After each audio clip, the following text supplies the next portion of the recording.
Welcome to the latest in our video series that walks through different scenarios where users need to log in with MFA, and the solutions you can implement to make that happen. Some of these solutions are common, and others are more unique. If you have a specific MFA requirement scenario you're struggling to solve, let us know in the comments, and we'll make a video on how you can do that. Today's scenario centers on Safe Habitat, a nonprofit with a strict no personal devices policy.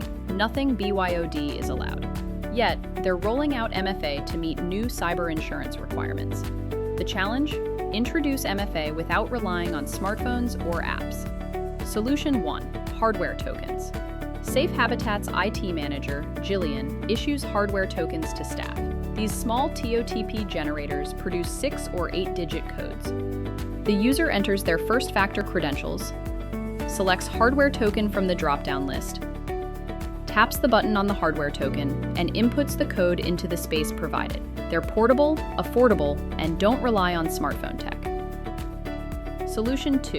FIDO2 Security Keys.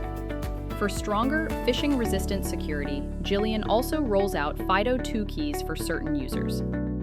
After inputting first-factor credentials, end users select Security Key from the drop-down list, insert the key via USB, and tap or use the built-in fingerprint to authenticate.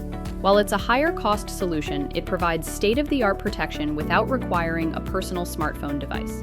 Solution 3. Passcode Grid. Lastly, for maximum simplicity and zero hardware expense, Safe Habitat can use a passcode grid. The admin generates a 5x5 grid of unique 3-character codes, then prints or securely distributes it to each user. At login, the user, after inputting first-factor credentials, selects Passcode Grid from the list and types the requested tuples into the space provided. No devices required, just paper or a PDF. No smartphone? No problem. With hardware tokens, security keys, or passcode grids, you can stay secure while following BYOD policies. Check out the next video in this series, and don't forget to like and subscribe for more videos all about MFA.